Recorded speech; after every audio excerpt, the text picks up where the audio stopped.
Welcome to the INChamber. I'm your host, Tom Schumann. If you notice any differences in sound or overall production quality today, consider it one of the consequences of operating in a coronavirus world. I need to give special thanks to Tony Spatero, our producer, for his efforts at bringing us all together from our remote locations. I'm going to compare our continuing efforts here at the INChamber to what I hear on sports talk shows. Anytime there's a situation like this, you hear those announcers say, "We're going to try to be your relief from the 24/7 world of coronavirus, COVID-19, state or national shutdowns, economic impacts, and more." Yes, we'll have one or two questions about the reality of today, but the bulk of our conversations will be on the people, places, and organizations that help make Indiana great.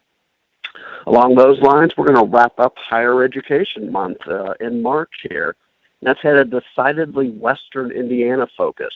We started in Terre Haute with Indiana State University President Deborah Curtis before traveling northeast to Crawfordsville and Greg Hess of Wabash College. Now it's back down Indiana 231 to Interstate 69 before proceeding to the west side of Evansville. Our guest today is the fourth president of the University of Southern Indiana, ascending to that role after 8 years at the school as provost. Ronald Rochon, welcome to the INChamber. Well, thank you, Tom. It's a pleasure. It's an honor to be here. Thank you so much for having me. Well, we appreciate it. And as I said, we do have to start with the question of the day.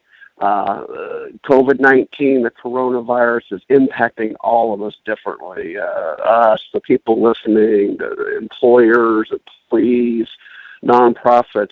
Talk about it from a higher education perspective. What have you and your team been dealing with at the University of Southern Indiana as you work to continue the learning process through the rest of this spring semester? Well, it's been an ongoing, evolving situation, as you can imagine. There is no manual for this crisis at all. Being a new president, this is my second year, holding this position. I'll tell you right now, it's a blessing to have the team that I have. I have veterans. I have newly minted individuals who are affiliated with the university, and also the exciting piece, though, for me is that we have so many community people outside of the university proper that have been engaged and involved in bringing solution after solution. Folks who are interested in hosting students, for example, within their homes, people talking about feeding people, folks trying to find ways to create online situations where zip codes have a very difficult time with technology. It has been a great blessing, in my estimation, to watch the best of people come forward to find ways in which we can serve and uplift the community, the university, and also beyond that, the nation and globe. Folks are concerned globally about this situation and how it's impacting the well-being of people. And that piece, I don't know that we're talking about that enough as well. And I want to underscore the significance of that. And USI is in the middle of that, being, in my estimation, one of the best practitioners of that kind of living and serving. It's interesting you say that. Maybe a silver lining that we take from all this. Obviously, people are suffering. We're all adapting to difficult situations. But when we're on the opposite side of the curve, hopefully people will remember all those extra efforts, those extra things they did to help each other out. And maybe in the long run, we'll be all the better for some of those traits and characteristics going forward. Yeah, I agree with you. I can maybe give you one more quick point for consideration as a cited example. But to have our mayor here in Evansville call upon the educational leaders at University of Southern Indiana, the University of Evansville, Ivy Tech Community College Evansville, and then also to have the superintendent of our public schools and the leader of the Archdiocese come together and talk about the kinds of challenges we're faced with. And again, the exciting discussion component was, what resources do we have? What resources are we missing? And how can we utilize resources across institutional lines to share and uplift our student bodies?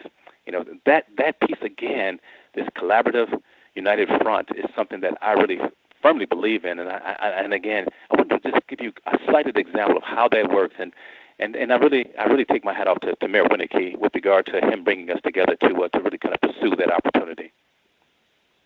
Well, let's switch gears then. Let's talk about the USI and some of the great things that are going on there. If you would, give the listeners a little bit of an overview, talk about your student population, where they come from, and some of the key focuses of study on campus. Oh, thank you. Well, overwhelmingly, our students come from the state of Indiana. I would say at least 75% of our students, come from Indiana. They are Hoosiers without question. Another good component about that is that the governor is always talking about, trying to retain talent within the state, and USI is truly a partner in that effort.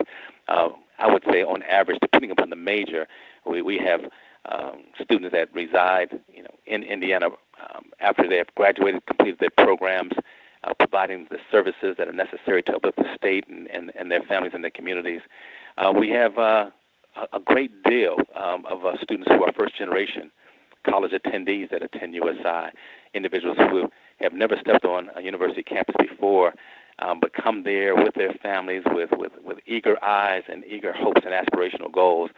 And one of the best things about our campus is that we have a faculty and staff that are not only responsive to this purpose, this mission of ours to serve these students, but really do engage themselves in understanding how touch points will enhance graduation rates, retention rates, and also overall success rates of having an excellent experience at the collegiate level.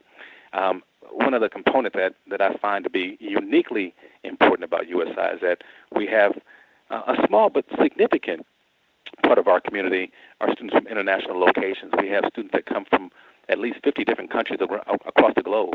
And these students, I believe, bring this unique richness of diversity and cultural enhancement, to our student body, where candidates are intermingled and they're learning from one another. We have students studying different languages and learning about different faith-based approaches to worship.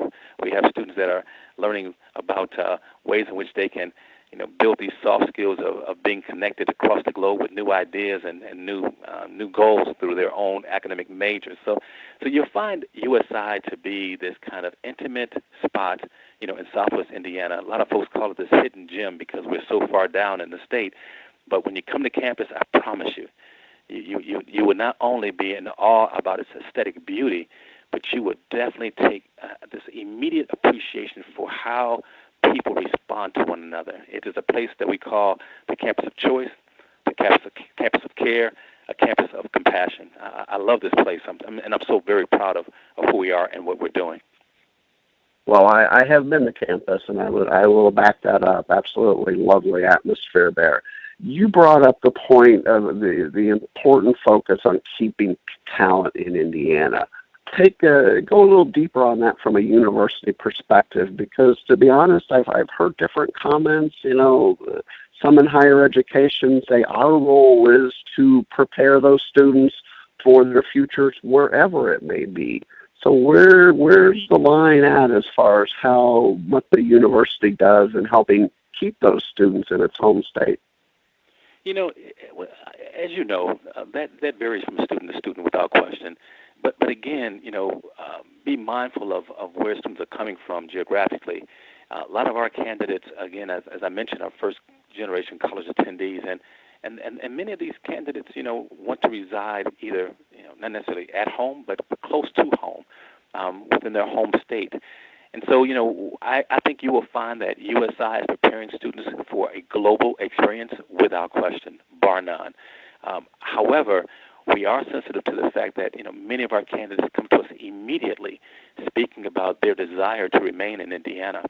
And so, we're partnering with businesses, CEOs across the state, in Southwest Indiana in particular, listening to them on what their needs are within their industry, within their organizations, with regard to leadership, with regard to human resources, with regard to workforce development. Those pieces, those conversations are so significant with regard to how we engage our students and how we engage our faculty. The more intel that we have from those important entities across the state, the better we can partner with them. I'll give you one other example. I know right now, for example, we have some wonderful organizations that have been so instrumentally involved in uplifting Southwest Indiana from a business point of view. However, I've had business leaders indicate to me that they sometimes are finding themselves cannibalizing one another because of the lack of talent with regard to numbers. Not having enough people graduate, in certain areas. One is engineering. We developed engineering at USI, and we have had some great results with regard to our candidate pool. But I'll tell you right now, just listening to to individuals who are in this area and who are expounding on the need for this area is something that we're paying very, very close attention to. So, you'll see an ebb and flow, I think, at any institution with regard to where people land. Our main goal is to make sure that we bring them in college ready. We provide them with the necessary kind of engagement and touch points to be successful, and we send them out ready for a service to the globe without question. Now, where they land, is their prerogative, but overwhelmingly you'll find that many of our candidates want to stay right here in the great state of Indiana. Well, I want to read a quote that I think applies just to what we talked about. This was a story that I believe your university magazine did when you became president a couple of years ago. A little bit lengthy here. I ask the listeners to bear with me, but I asked you to kind of expand on it a bit. You said, until we break bread together, we have no idea who the person sitting next to us is. This notion of look to the left and look to the right, only 1/3 of you will remain, is not a message I'm interested in. I want you to look to your left and right and hold on to each other and walk forward. We are more determined and stronger that way. President Rochon, powerful quote. Talk about what that means and expand on that a little bit, if you would. Yeah, Thomas, it's a pleasure. I'm not sure about you, but when I was a young man, attending undergraduate school, I remember a professor telling us to do just that. Look to your left and look to your right. I've heard it more than a few times, actually. Yeah. And listen, this professor guaranteed us that at least one of the three would no longer be there the following semester. Not 4 years later, the following semester. And the older I became and the more engaged I became in higher education, realizing that I, too, was a first-generation college attendee. My mother nor father were afforded the opportunity. I know how significant it is with regard to, being intentional when it pertains to retention, being intentional when it pertains to academic success, being intentional when we're talking about dealing with the whole of a student. And so, our goal at USI collectively is to make sure that families understand that when you receive that letter of acceptance, that we're developing right then a contract of partnership with families and this university, that we want your child to come here and work hard, to be persistent, understand what resiliency really looks like, understand what grit means when you are pursuing your passion, your purpose, and understand, most importantly, that we have faculty, amazing, dedicated, committed faculty at this university that will work with you. If you work with us, they are going to work with you to make sure that you reach those academic goals. And so I feel this way, and I use the metaphor of breaking bread because I love to eat. I love meals, and I find that as being a wonderful way in which we can get to know one another much better. We find out that we have so much in common. We have so much in common with regard to success, with regard to struggles, with regard to family, with regard to aspirational goals, even with regard to community. We have so much in common.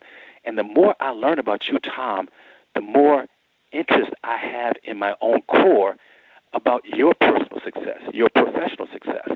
And that's what I'm trying to build with our students and our faculty and staff. We have a culture of care and concern at this institution that is intimately defined by just that, intentional touches, intentional touch points throughout their academic career at USI. So much is changing in the higher education world. That percentage of students who come in as 18-year-olds and stay for the 4 years is less than it was X number of years ago. Talk about adjustments that, again, a university makes to kind of deal with the changing realities that are taking place. Well, again, one of the things that campuses like ours, public comprehensive teaching institutions, we're involved in research as well, but more of an applied approach to research. Institutions like ours, we're fighting a new kind of battle with regard to recruiting students. Students have a different kind of expectation when they come on campus, and I'll tell you right now, folks need to understand the significance of how students view a campus, not only aesthetically, but also what's available with regard to assets that the campus can offer them during their career at the university. And so, things have changed with regard to the residence halls, the apartments. We have apartments at USI as well, with regard to structure, with regard to amenities, with regard to the ability to be online, with regard to studying, the availability of faculty. I mean, when I was a student, I never thought about emailing a professor at 2 in the morning and really expecting a response by no later than 6 that morning. That just didn't occur. Faculty face a very different kind of reality and expectation from students. Students come to us with a very different kind of lived experience, if you will, overall that are attending college. And so part of our responsibility, as far as I'm concerned, is during orientation, is to teach students about the partnership, about the expectations, about how to maintain a very common, respectful relationship with the faculty who are working so incredibly hard for them and with them, I should say, as well. And so I think that you find those pieces that are very different with regard to expectation. I'll close with this too, and this is very, very real for everyone. And it's this notion of convenience. The notion of convenience is a reality for students. That they walk around with a device in their hands, and they are provided immediate news, immediate information, immediate responses. And so they've grown up with that. You and I, we became very accustomed to waiting, being in the queue, understanding that this meticulous, methodical assessment of the data would give us an answer at some point. And oh, by the way, the answer was not always affirming. We had to navigate and negotiate disappointment very differently than students do today. And so those pieces are something that we're always grappling with, trying to reconcile in the most objective and fair way possible. Yeah, you talk about the immediacy. I'll give the example myself. My first 12, 13 years out of school, I worked in the newspaper world. That was a time when the next day's newspaper headlines actually mattered. With today's immediacy, obviously, it's a far different picture today. I want to go off campus for just a bit. President Rochon, you have a long background in teaching practices and studying education equity. Some of your thoughts on kind of the status of the teaching profession today and the student preparation that takes place to get young people ready to enter USI and other higher education institutions. Oh, thanks for asking. I'll tell you right now, I have so much respect for teachers. Pre-K-12 teachers do the work that is so important for our nation. They are not nearly celebrated enough. I tell folks that to me, and this is my belief system, that next to parenting, this is the most important job that we have in our nation. Without teachers, we do not have university presidents. We don't have clergy. We don't have philosophers. We don't have elected officials. We don't have medical doctors or physicists. Teachers create these individuals in classrooms with the most amazing pedagogical skills, styles of teaching that keep students engaged, keep them excited, finding ways to enhance their passion and purpose at the earliest ages, in pre-K and middle school and high school. Teachers do this job in ways in which many people can't even imagine. And the interesting piece of it is that, unfortunately, because many of us, the majority of us have been in the classroom as students, we think we are experts. And it's just the furthest thing from the truth. Teaching is just not a calling. It is a craft that is developed through years of study, of discipline, and also of sacrifice. And so I'll tell you right now, Tom, I think that this profession needs to be, uplifted, on a daily basis. We need to not only be thankful for the teachers across this country, but we need to recognize the kind of work that they're doing. And, interesting, kind of going back to your first question, Tom, if you don't mind, just briefly. Sure. I think that parents, who are now, inconvenienced because of this virus, are finding themselves, trying to maintain an online connection with their schools. They're finding out, number one, how difficult the curriculum is. That's number one. But also how difficult it is to teach. When a student's light bulb goes on each day in a classroom, it's not just because they're getting the curriculum. It's because a human being has connected with them. A human being has provided them with some instruction that makes sense. They're connecting these dots, across civics, across physics, across poetry, across history. All these connected points through curricular activity, through intentional works with other colleagues within a school building, is nothing short of spectacular. But it's not by accident. This is intentional. This is hard work. Listen, I could go on and on about this. I believe in teachers. I believe in teaching. I believe in the classroom. The classroom, to me, is a sacred space. This is what excites me about USI, again, about our faculty. These men and women that are at our campus, I wish you could just walk by their classrooms and see what they're doing and how they're doing it with purpose and passion and enthusiasm. It gets me to really, I don't know. It's one of the reasons I get so excited about going to work every day, and teaching is one of those components. Well, you just brought up another component, though. Again, when we're on the other side of this current situation, parents are going to be much more engaged, you would think, in the education of their students based on what they're going to be going through over the next couple of months as they finish out this year and being more actively involved. So, again, hopefully that is a little silver lining. We mentioned in the introduction, you served 8 years as provost at USI and now in your second year as president. So what's been the biggest surprise since maybe making that office switch and moving down the hallway a little bit, or however the setup is, and where now you are serving in that ultimate president's role? What, if anything, has surprised you during this time? You think you know, but you really don't know how big the job is until you do it.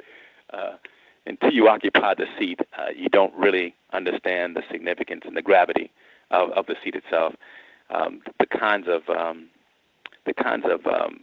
ongoing questions that come to me on a daily basis that involve such a broad spectrum of life at a university campus is such a complex and essential component of our lives. But occupying the seat and understanding, that I'm a representative voice for a campus that has brilliant people, hardworking people. They depend on me to make sound decisions, and I get that. I understand that. But until you occupy the seat and begin to really meet with other policy makers and leaders across the state, across the nation, even across the globe. I was in Panama just right before we had to go remote from the university, and we're dealing with the situation. They are bringing more Panamanian students to our university campus, but meeting with their leaders and hearing what they're doing and why they're investing, and what Panama is looking for USI to do to help them with their infrastructure. It's just so amazingly exciting, And so those pieces were kind of evident because I witnessed it from other mentors in my life. But now doing it, it's a very different kind of challenge, a different kind of reality for me. And I tell you right now, I love it. It's exciting. It's challenging. I'm always learning, which I'm so appreciative of, and growing in a way in which I'm hopeful that will continue to make USI a stronger and better place, a better contributor to our nation. So do you ever have a chance to go back into the classroom, special lectures, guest appearances, anything like that? Yeah, over the years, and in particular while I was a provost, my colleagues would invite me to come in and give guest lectures, and I've always enjoyed doing that. I will tell you that I have not had the kind of time to do it as much as a president, but we're gonna carve out time. I'm going to be very intentional in carving out some time in the not so distant future. We have one class in particular that I'm really interested in teaching. It's UNIV 101. It's really kind of a class to help students to acclimate from high school into full-time collegiate activity, understanding what it means to be a citizen within our nation, helping them understand what it means to be accountable at a university campus. We can ebb and flow with lots of different topics to help them be not only prepared but responsive, be contributors. Students understanding that we have organizations on campus for their benefit, for their growth, for their development, for them to become leaders, letting them know that we're excited about passing the baton to them one day. And so this class, really kind of meanders, if you will, throughout different topics that will prepare them well and push them with different kinds of questions as they really explore their own majors and minors across campus. So if you're in front of that class, what are one or two of the key points you're going to get across to all those students that they need to understand as they start their journey? Well, I'll tell you right now, it kind of goes back again to your first question, and that is looking at democracy and what does democracy mean for us as citizens. And it's interesting, as I listen to elected officials with their frustration about us as a collective not paying attention to social distancing, it really gives me time to reflect and pause and think about how we interpret democracy. And quite often I think that we talk about this notion of freedom, which is a beautiful aspect of democracy, but we don't talk enough about accountability and responsibility to the next person, the next community. And so I think that getting young people in particular to understand that we have reports that this virus may not impact young people at the same level with the same kind of devastation. But what does it mean with regard to us asking the question about my responsibility to the next person who I don't know that I may come in contact with? What does it mean Absolutely. with regard to... I'm sorry, say it again, Tom? I said absolutely agreeing with you there. Yeah. So those kinds of questions are the ones that I like to pose to students. And again, all of a sudden, listen, you come into this orientation class, and we're going to be hitting history. We're talking about civic responsibility. We're going to talk about some science as well. And so I think that having the background that I do, I like to pose those kinds of questions to students and give them different kinds of assignments to consider and different readings to consider their role. And maybe the header could be just that. What does a democracy mean to me personally as a college student? All right, President Rochon, you opened the door earlier. You may not have realized it, but you talked about breaking bread together. So that means I get to ask you, what's your favorite meal? And that could be breakfast or dinner. That could be specific food. Where do you like to sit down and break bread, or what do you enjoy in that meal? Oh my goodness! Now I'll tell you right now. My daughter, my beautiful daughter, who's now a young woman, she used to tease me all the time because I would talk to her about eating her vegetables, and this child told me she said I'm not a vegetarian, I'm a meatitarian, and it would just make me laugh so hard. And I would tell you that I love a good steak without question. I enjoy a nice hearty cooked steak on the grill, and I love I tell you right now, I'm just a kind of a guy that's pretty traditional, but I will tell you with the steak, I love some amazing grilled vegetables. And so if I can have those two things, that'll make me very happy on this day. Sounds like a pretty good combination. Obviously, as a university president, so many different roles, responsibilities, but in any spare time that you do have, what are some things that you enjoy doing? Well, I've been blessed with this wonderful wife of mine, and she is truly my partner, and has been my partner for now nearly 28 years in marriage. And I'll say this to you, she has been very much involved and is not nearly celebrated enough for her work and her sacrifice to the university. She is always working with students, and we enjoy being together. We like going on rides together. We like talking about our kids now that they are young adults, and we're in a different season in our lives, and we have this little black cockapoo that we have fallen in love with, and so he gets in the car and goes for rides and enjoys being with us as we enjoy being with him. So I'm an easy kind of guy. I work a lot because I love what I do. I spend a lot of time on campus. I spend a lot of time with my colleagues and with our students. I try to meander across campus and just make sure students understand that we are here for them, that we're here to serve them. And we're looking for them to understand the importance of partnership with that service. Because as we serve them, we want them to go out and become amazing servants themselves, servant leaders to our nation, to the globe. And so kind of gives you a summary of, of what really gets me excited and makes me happy. Absolutely. Well, as we wrap up, one last question, and it's obvious to the listeners have heard your passion today as you've talked about USI and what you enjoy. But when you think about it, at the end of the day, what does success mean to you? You can think about it that way, or what is a great day in your life when you kind of sit down and maybe recount at the end of the day? What is it that's some of the elements that have made that a successful or great day? It's a complicated question. There's so many answers I can give you, but one that came to my mind immediately, Tom, is this right here. When I sit at a table with my colleagues and even with students, and we have these smart people around the table figuring out where is the yes. Where is that yes located? How do we adjust policy and practice that's fair, that's equitable, that's objective, that's clear? How do we provide services for people that quite often have received the no? And I say this because I really believe that universities are developed for that purpose. Across majors, students should be working to find out how do we develop new scholarship, new knowledge, new ways of thinking, new ways of being. And again, USI is so intimately involved in those aspects of living. And so I'm always excited when I see my colleagues say, listen, you know what, we fixed that. We were able to bridge that gap. We were able to touch that student. We were able to get that student through, see her walk across the stage, watch her grandmother just bawl with joy and with happiness and with gratitude and grace.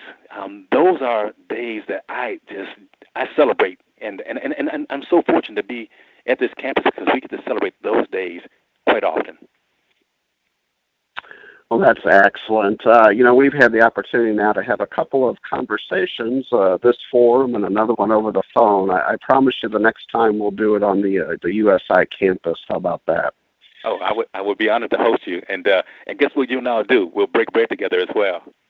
Let's do it. We will do that. All right. Ronald Rochon, president of the University of Southern Indiana. Thanks so much for joining us on the INChamber, and best of luck to you and your university, all your efforts going forward. Thank you, sir, and thank you for all the work that you and the Chamber are doing to serve as well. Thank you so very much. We appreciate that. Just a few reminders before we wrap up. Again, you can listen to all prior conversations in the INChamber at IndianaChamber.com/podcast. We will return in 2 weeks with our next conversation. April, we're going to focus on some entrepreneurial discussions. We'll be talking venture capital, entrepreneurs, other business activities. One final reminder, though, with our current situation and all the adjustments that everyone is making, do want to reference our website page, IndianaChamber.com/coronavirus, being updated several times a day with all the latest information for businesses and individuals throughout the state as we try to assist in any way that we can with your ongoing efforts. Once again, thank you for listening to the INChamber. We'll be back in 2 weeks.